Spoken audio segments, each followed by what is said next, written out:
अब आ जाओ with battery, battery की प्रेजेंस में क्या होता है इस बारे में बात करते हैं स्टूडेंट्स।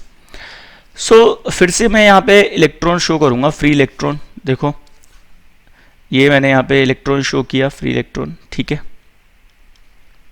Like this. बहुत ज़्यादा शो करने से मतलब नहीं है, अपने को तो मोशन देखना है कि किस तरीके का होगा। तो रूम टेम्परेचर की वजह से तो मोशन होता ही है, लेकिन अब क्या होगा यहाँ पे, अब होगा ये, जैसे एक इलेक्ट्रॉन, मान लो ये वाले इलेक्ट्रॉन की हम बात कर रहे हैं, ठीक है। अब इसने ना, जैसे मान लो ये किसी एक डायरेक्शन में ऐसे जा रहा था, ऐसे किसी इंस्टेंट पर, due to their thermal motion, ठीक है, टेम्परेचर की वजह से, और सडनली हमने बैटरी लगा दी। बैटरी लगाते ही क्या होगा, सोचो, इलेक्ट्रॉन पे फोर्स किधर की तरफ लगेगा भाई, इलेक्ट्रॉन है, नेगेटिव चार्ज है, तो इलेक्ट्रॉन पॉजिटिव की तरफ अट्रैक्ट होगा, ये पॉजिटिव एंड की तरफ भागेगा।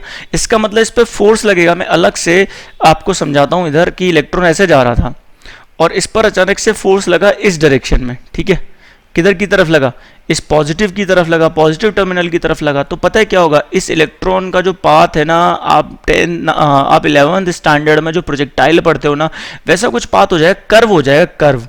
समझ रहे हो ना आप, कर्व क्यों हो रहा है, या जा इधर रहा था और खींच अब फोर्स इधर रहा है, तो ये मुड़ने लगेगा, मुड़ने लगेगा, समझ रहे हो ना। तो यार यहाँ पे क्या होता है, ये कर्व पाथ फॉलो करता है। फिर यहाँ मान लो ये एटम आगे टकराया, फिर कर्व पाथ फॉलो करेगा, फिर टकराया, फिर कर्व पाथ फॉलो करेगा, फिर टकरा के मान लो पीछे चला गया, फिर कर्व पाथ फॉलो करेगा। तो यहाँ पे मैं ये बोलूंगा कि यार पहली बात तो ये है कि एवरेज जो मोशन है, average velocity of free electrons, in this case when we have applied some potential difference, we have connected this conductor with a battery, average velocity of free electrons is not zero, zero नहीं होती। यहाँ पे net moment देखने को मिलेगा, और सोचो किधर की तरफ होगा नेट मोमेंट, नेट मोमेंट होगा positive end of the conductor की तरफ, ठीक है, क्योंकि वो अपनी तरफ खींच रहा है, मतलब यहाँ पे नेट मोमेंट, नेट फ्लो यहाँ पे शुरू हो जाएगा, इलेक्ट्रॉन्स मूव करना शुरू कर देंगे towards positive terminal of the battery, ठीक है। ये वाली बात आप लोगों को आई थिंक क्लियर हो रही होगी अच्छे से। अब देखो यहाँ पे बात आ गई कि एवरेज वेलोसिटी जीरो नहीं होगी, और पता है इस एवरेज वेलोसिटी कुछ बोलते हैं, अभी मैं इसको डिफाइन करूंगा प्रॉपरली, इसको ड्रिफ्ट वेलोसिटी बोलते हैं, ठीक है, इसके बारे में भी बात होने वाली है, ठीक है, जस्ट वेट एंड वॉच। तो यहाँ पे ये एक पॉइंट हो गया। दूसरा पॉइंट ये हो गया कि in between two successive collisions, in between two successive collisions electrons follow curved path, समझ रहे हो, इनका पाथ जो होता है ना कैसा हो जाता है, कर्व हो जाता है। Still it remains random zigzag, but ये कर्व्ड है, ठीक है ना, ठीक है। और यहाँ पे नेट मूवमेंट तो होगा ही होगा, net movement of free electrons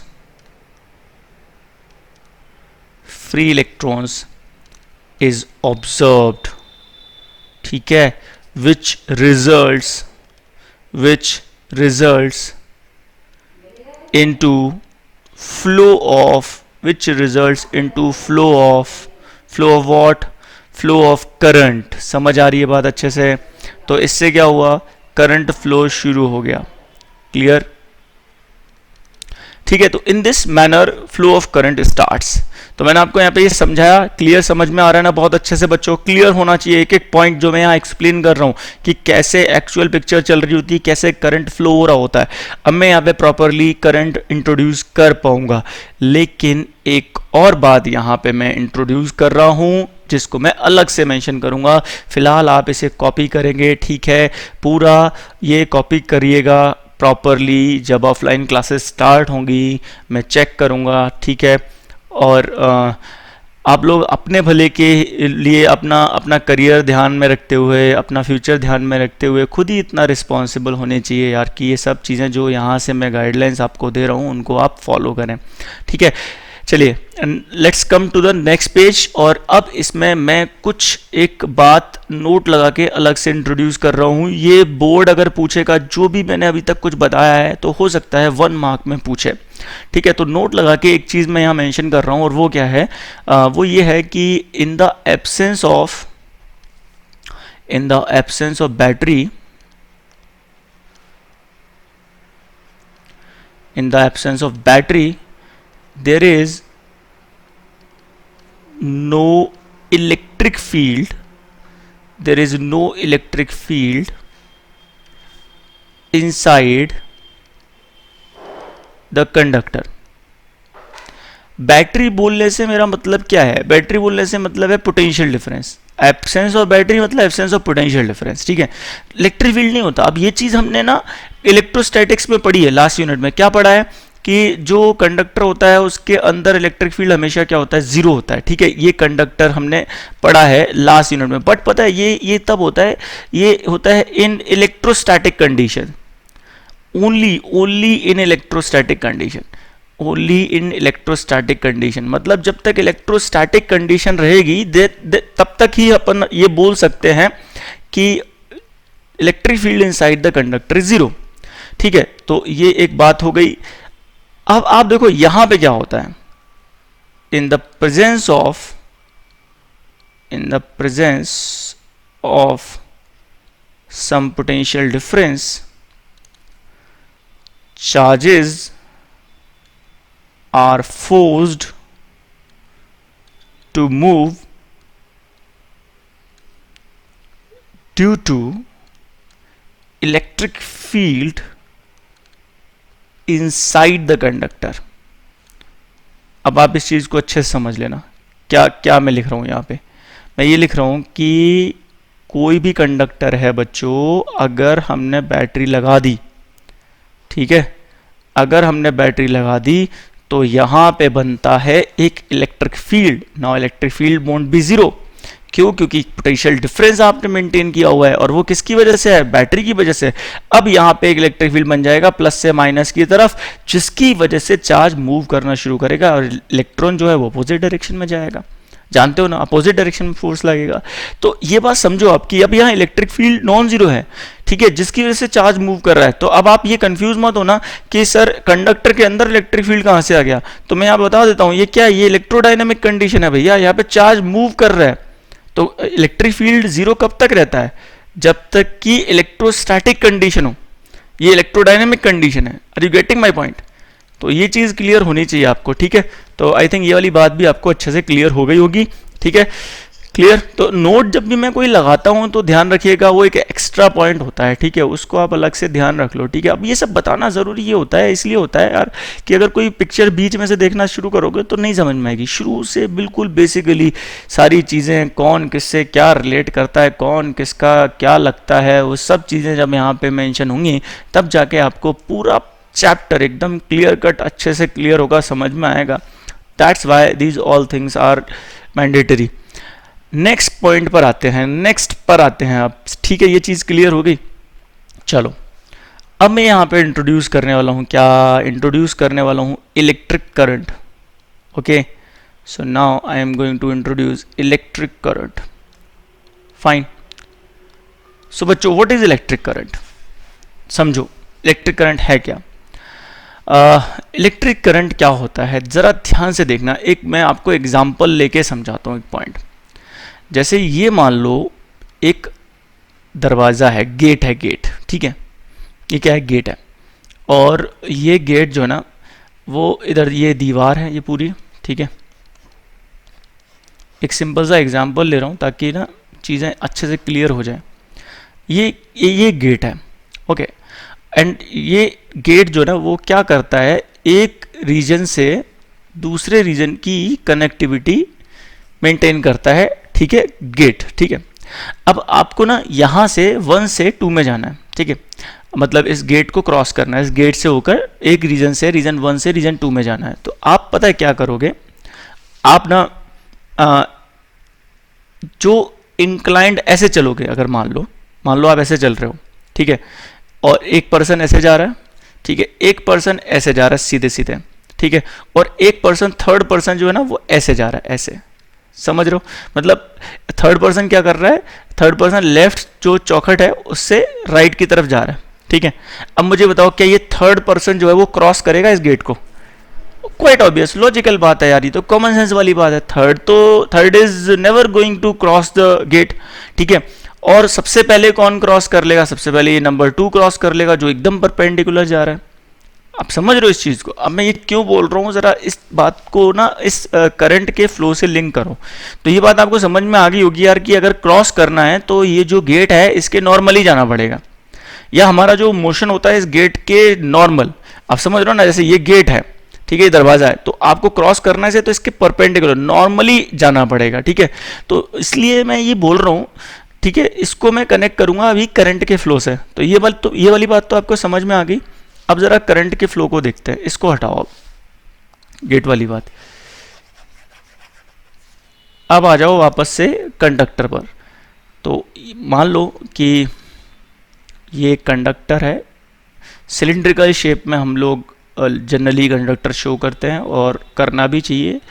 wire जो है जनरली सिलिंड्रिकल शेप का ही होता है, ठीक है। डायग्राम रफली मैं बना रहा हूँ, और यहाँ मैंने क्या किया है बच्चों, एक बैटरी लगाई है जिससे एक पोटेंशियल डिफरेंस मेंटेन होगा, जिससे एक इलेक्ट्रिक फील्ड सेट होगा कंडक्टर के अंदर, और जिससे चार्ज का फ्लो स्टार्ट होगा, ठीक है। तो यहाँ एक पोटेंशियल डिफरेंस यहाँ मेंटेन होगा, ये ऐसे। Now see what is going to happen. देखो यहाँ पे एक मैं क्रॉस सेक्शनल एरिया कंसीडर करता हूँ लाइक दिस, ओके। अब देखो बच्चों, यहाँ पे मैं आपको एक चीज़ ऑलरेडी सिखा चुका हूँ, और वो क्या है कि कंडक्टर्स में फ्री इलेक्ट्रॉन्स मूव करते हैं। फ्री इलेक्ट्रॉन्स चार्ज कैरियर होते हैं। These are the free electrons which are responsible for the flow of electric current, okay. तो यहाँ पे जो फ्री इलेक्ट्रॉन्स होंगे, मान लो ये एक फ्री इलेक्ट्रॉन है, ठीक है, ये क्या करेगा, इस पर फोर्स लगेगा और ये उल्टे सीधे भाग रहे थे, मैंने आपको समझाया था, ठीक है। और इन द प्रेजेंस ऑफ बैटरी ये ना कर्व मोशन में होता है, ऐसे मान लो ऐसे भाग रहा है, इस क्रॉस सेक्शन एरिया से ऐसे निकल रहा है, ठीक है, ये तिरछा तिरछा निकल रहा है। तो यार इसके जो तिरछे निकलने से जो मोशन है, इसका जो जो इंक्लाइंड मोशन है इस क्रॉस सेक्शन एरिया पर, क्या उससे करंट मिलेगा? करंट का मतलब क्या है? Flow of charge, rate of flow of charge, ठीक है ना। मतलब ये जो एरिया है ना, इसके परपेंडिकुलर जाना चाहिए। देखो अगर इलेक्ट्रॉन का मोशन तो पहले भी चल रहा था जब बैटरी नहीं लगा रखी थी, लेकिन उल्टे सीधे भाग के वो वापस लौट के आ रहा था, तो नेट मोशन जीरो हो रहा था, नेट फ्लो हुआ ही नहीं। नेट फ्लो होने का मतलब क्या है? इस एंड से निकल के इस एंड पे पहुंचे तो नेट फ्लो माना जाएगा। तो अगर इधर से इधर जा रहा है तो हमें क्या करना पड़ेगा? इसका ये नॉर्मल वाला मोशन लेना पड़ेगा, केवल ये वाला मोशन कंसीडर करना पड़ेगा, कि because this motion is responsible in the flow of electron from this terminal to this terminal. Are you getting my point? तो हम क्या करते हैं बच्चों, that's why only what do we consider we show flow of charge normal to the cross section। आपने देखा होगा कहीं किसी भी बुक में जब इलेक्ट्रॉन हम चार्ज करंट कंसीडर करते हैं ना, तो हम क्या करते हैं, हम हमेशा नॉर्मल फ्लो शो करते हैं, ठीक है। कैसे? ऐसे मैं बताता हूँ। मतलब एक्चुअली तो ये इस तरह से कर्व मोशन चल रहा होता है, जिगजैग चल रहा होता है, बट यहाँ पे हम लोग क्या करते हैं, ऐसे शो करते हैं नॉर्मल मोशन, ऐसे, लाइक दिस, ठीक है ना, लाइक दिस, लाइक दिस। क्योंकि हमारा काम, हमारा वास्ता तो इसी से है यार, क्योंकि this motion, only this motion is responsible for the flow of current. क्योंकि इसी की वजह से तो जो चार्ज है वो एक एंड से दूसरे एंड पर जा पा रहा है, इसी की वजह से तो नेट मोशन आ पा रहा है। तो अब आप लोग कुछ कुछ कॉन्सेप्ट बिल्डअप कर पा रहे होगे अपने दिमाग में कि एक्चुअल मोशन कैसा होता है, एंड हम किस तरह का पिक्चर कंसीडर करते हैं और क्यों कंसीडर करते हैं, ठीक है। यहाँ पे ड्रिफ्ट वेलोसिटी आएगी, अभी आपको समझ में आएगा बहुत अच्छे से ड्रिफ्ट वेलोसिटी का पिक्चर। तो अब हम करंट डिफाइन कर लेते हैं बच्चों। ये तो बात हो गई थी बेसिक बात, अब डिफाइन करते हैं करंट। तो किसी एक डायग्राम की हेल्प से मैं डिफाइन कर लेता हूँ।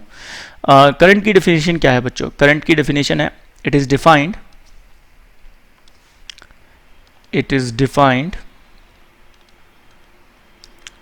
एज द रेट ऑफ, या रदर टाइम रेट, टाइम के साथ देखना होता है rate, time rate of, it is defined as time rate of flow of charge normal to the cross sectional area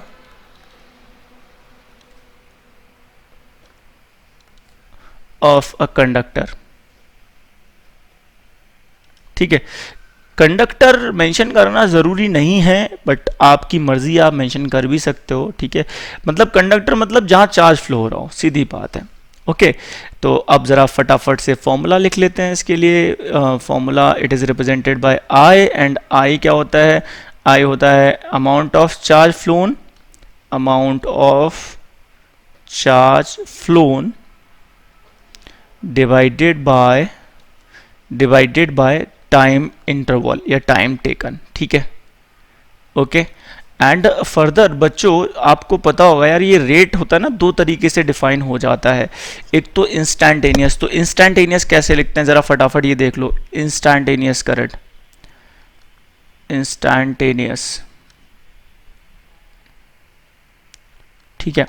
I बराबर क्या होता है? ये होता है D Q over D T, it is given by differentiation, ठीक है।